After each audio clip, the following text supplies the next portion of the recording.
Good morning mga ka-shooters. Today, we have the Canik SFX Rival S, an all-steel firearms from the very popular Turkish gun manufacturer Canik. So, kita nyo naman. Wow. So, before anything else, safety check. Chamber is clear. So, our topic today is titled Raise My Canik. This is actually, ang ating title is based sa mga upgrades na pinasok natin sa kanya from Rune Tactical. Title din ang kanilang kit is Raise My Canik Competition Kit actually. So before anything else, a backgrounder for this firearm when it came sa market. I got this firearm 2 years ago. And first, nung unang pinutok ko siya out of stock, medyo may mga konting sabit-sabit and ang hirap ikasa. Sobra, pinutok ko siya sa production optic, sa productions initially. Then, inalis ko yung magwell, linagyan ko siya ng optic, ipinutok ko siya sa production optic. Then, lately, nag-upgrade ako ng mga springs niya and ang laki ng pagbabago ng firearm na to. Very timely sa pag-open ng PPSA natin ng optic division. So nakita nyo ngayon sa setup natin, pwede mo nang gamitin ng magwell. Maglagay ka ng optic. For this, we use the Trijicon SRO optic. And yung plates niyan, kasama na sa box, out of the box ng ating Canik SFX. Now, additional background, bakit napaka-popular nitong firearm na to? Itong firearm na to is, pagkita mo sa mga gun show, kaagad niya. Ganda ng itsura, yung facade niya. Meron tong color dark chrome, I think. Ang kinuha ko yung silver kasi nung unang nakita ko siya, ang ganda eh. Parang baril ni Robocop. Anyway, ang mga comment about the gun is of course additional upgrade ko dito. Baka pabawasan ko tong mga serrations. Ilang beses na ako nasugat dyan pag kinakas ako.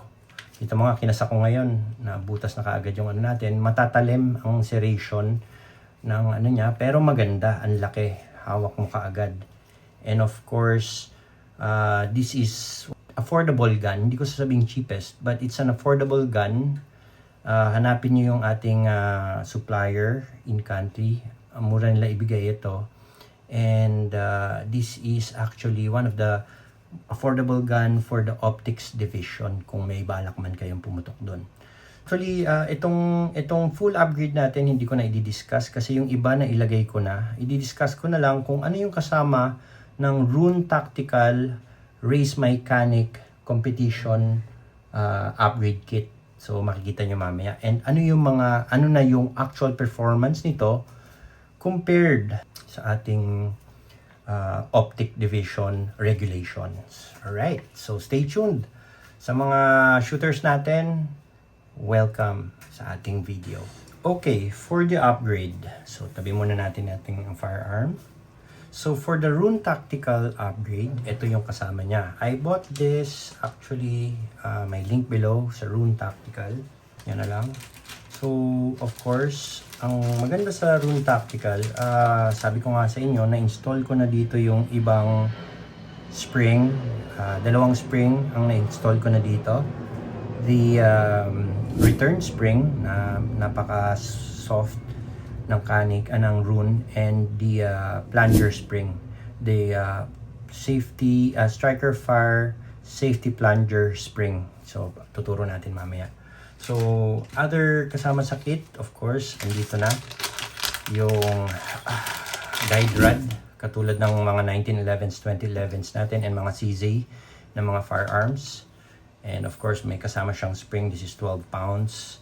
May ibang kasama yan na spring, 13, and 13. We have the 14. And we have the 15, actually. Ayan. Iba-iba yung ano niya. So ito, nakakabit ngayon, this is stainless steel. Hindi siya tungsten. But eventually, yan ang nakikita ko magpapagawa ko ng ganito, tungsten. So, yan. For smooth shooting. For flat shooting actually. And then of course, kasama ang mga striker spring. So meron tayong 6 pound. Actually, ang 6 pound, nakakabit na siya dito. Ito, ang nakakabit na dito is yung stock, ang nakalagay na dito. 6 pounds, ginamit ko yan. Because meron siyang kasamang 3 pound. Ang 3 pound is actually pwede mong gamitin sa mga soft primers. In the Philippines, we have the Fiochi. Yan yung mga ano. Kung meron kayong federal, malalambot din yan. Pwede mong gamitin to. Pero may mga instance nung ginamit ko kasi to, may mga light strike ako sa mga primers like yung CCI minsan meron. And of course, yung Magtech ngayon. So sa Magtech naman, actually, pwede mong gamitin tong 4 pounds. Okay siya. Okay rin to sa CCI. Ang problema lang is may mga failure ako based sa ito kasing Canik later on i-discuss ko na may mga ano siya, may mga nagsumasabit yung striker fire niya.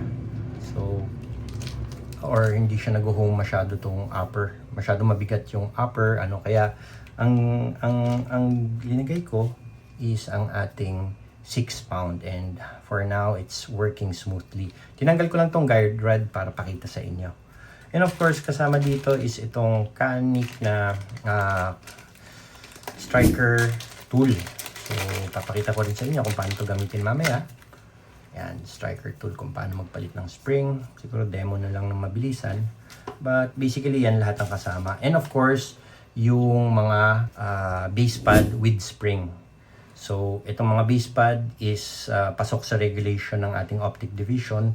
3 ang kasama niya. So, nailagay na. Ang maganda sa ilalim nito, pwede mong markingans para malaman mo kung nasaan, ano yung gamit mong magazine. So, meron na siyang mga dots. Ito yung original na Canik magazine compared to, it's in 18 rounder compared to this magazine with base pad from Rune na umaabot siya ng 23 rounds. So, before anything else, discuss muna tayo about magazines. Before upgrading, actually, may issue ang Canik with regards to the magazine. Pag in-insert mo siya, tapos masyadong may tendency siyang hindi mag-feed or mag-jam because of actually ang sabi nila itong base pad ng Canik is nag-overreach yung dulo niya. So pag pinush natin yan tapos kinasa mo yan, pagbukas natin to makikita natin may mga markings na siya ng sumasayad. So ang kagandahan ngayon kay Rune Tactical na base pad is pag saksak mo sa kanya, meron siyang stopper. Itong mismong ito, ini-stop na para mag-over travel ang ating magazine na sasabit siya dito sa ating ating upper. So yan ang kagandahan. Yan ang aking observation. So maganda siya. Kagandahan dito, i-measure lang natin based from regulations ng ating optics division and carry optics ng PSMOC. Optics division ng PPSA or IPSC is wag dapat lumampas ng 141.25 mm from the back of the magazine sa dulo. So ito is nakalagay ito sa Appendix E1, makikita nyo. So makikita nyo ngayon, hindi man precise, pero papasok siya sa 141 by ating regulation. Pasok ang mga magazines natin sa regulation. So you are now able to enjoy 23 rounds plus 1 in the chamber, 24 rounds with this upgrade ng Rune Tactical. Okay. So let's go now with upgrading. Upgrade natin. So sa spring natin, ang linagay ko, of course, syempre gusto ko yung pinakamalambot. 12 pounds para for flat shooting. Pero depende yan. Depende yan sa balang ginamit nyo. Depende yan sa, of course, tension ng grip ninyo. Kasi hindi porket magaan yung spring natin, automatic okay siya. So you have to check kung tama ang inyong pag nagti-twin tap kayo or nag-shoot kayo ng double tap ang tawagin natin, tignan nyo yung play nung laro, nung barrel. Is it hard for you? Nako-compensate mo ba siya sa grip, sa stance, sa everything? But for me, of course, the 12 pounds works perfectly. So, ikakabit natin siya. Okay. So, before anything else, buksan na natin. Okay, open bolt. And then, yan. So, makikita nyo, binalik ko lang yung stock na recoil spring. So, ito, yung recoil spring niya, napakabigat. Ang hirap ikasa. Siguro ito, estimate at around 18, 17 pounds. Sa 18 at mga ganon, which is of course design naman kasi ang ating mga stock firearms to work to any type of rounds. So kahit pangit yan, of course ganun lang kabilis. Tanggalin natin ang barrel, and ipakita ko lang bago ko ibat ang ating recoil spring with rod. Of course, ipakita ko lang yung plunger, yung ating Striker Fire plunger, safety plunger spring, nandito yon. So, pinalitan na natin. So, malambot na siya. And of course, dito naman sa Striker Fire, itong Striker natin, Striker Fire, itong baril. Striker natin, ito siya. So, paano siya gamitin tong tools na kasama ni Canik? Ipapatong mo lang siya, and then ibababa mo lang, di ba? Parang stand lang siya eh. So ibababa mo siya, tanggalin mo yung safety doon. Pag tanggal mo yan, matatanggal mo na yung spring. Tapos palitan mo ngayon ang gusto mong spring. So sabi ko nga, sa spring na ginamit ko ngayon, I use the 6 pounds. Kasi nung ginamitan ko ng magaan na spring, is nagkaroon siya ng hindi nag-home yung aking upper receiver. Hindi siya nag-home. So, kailangan, nung na-find out ko, medyo sumasabit. So, tingnan natin kung mag-home to. So, basically, nagamitan ko na tong firearm na to for around, I'm not mistaken, around 3,000 to 4,000 rounds, competing sa production, competing siya sa carry optics, production optics, and now I tried it sa standard optics, and very competitive, depende sa shooter of course. Maganda yung baril, and diyan mo malalaman kung, of course, with the right upgrade. Yan, pasok natin to. So 12 pounds na siya. Pasok lang natin. Okay, ang problema ko dati is nag-stay siya dito. Parang may siya, may sumasabit. So, pinalitan ko siya. Ang nakakabit noon is the 4-pound striker. And of course, yung recoil natin, inano ko rin kung merong binalik ko yung mas ma-tensionadong spring, but eventually, I found out na kailangan ko ilagay yung sumasabit mismo yung striker dun sa spring or dun sa casing niya. So, parang hindi na ibabalik ng striker. So, makikita nyo ngayon, plunge na siya.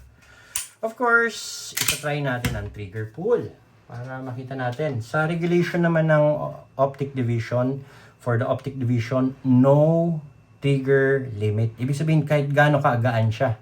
So, hindi na magfa-follow ang sa production optics na rule na 3 pounds for the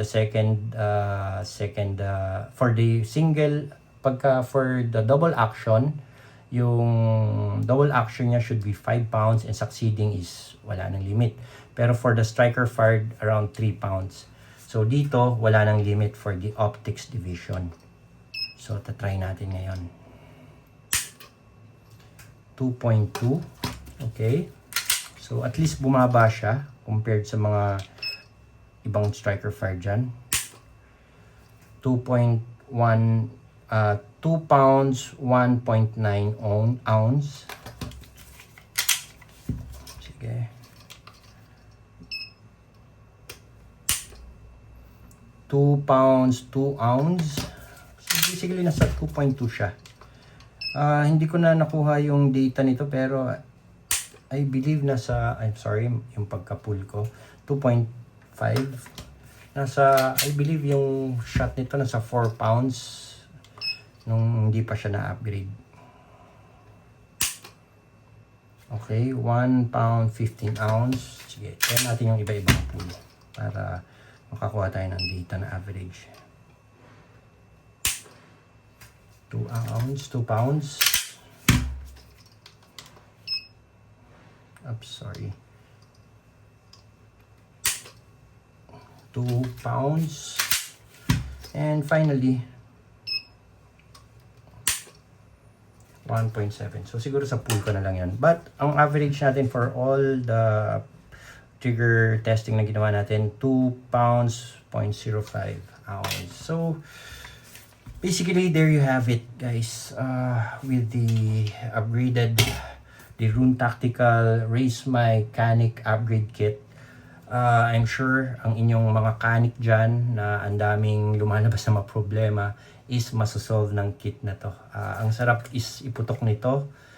Of course, hindi mo to makompete equally for the other competitive standard division optic optic division ng mga firearms like the KMR, Orca in 9mm, and of course dun sa ating mga 2011s. But again, for the price of the gun, for the look, and of course for the right shooter, I think this Canic will be one of the firearms na makikita natin na madalas sa standard optics division. So there you have it. So again, thank you for bearing with me dito sa ating video, and stay tuned lang sa ating channel. I'm doing this not to monetize the channel, but of course to share my hobby. Actually, I'm one of course sa Pinoy gun fanatics, and I know all of you guys, ang mga Pinoy, they love their guns, and I'm here to share everything what you can do on the firearms that's really available here in our market. So guys, thank you for watching this video, and of course hindi naman siguro masakit to like and share this video to sa ating mga friends, and share the information, and let's make our Philippine shooters a healthy culture of safety and of sharing mga information na ganito. Thank you. Magandang araw sa ating lahat.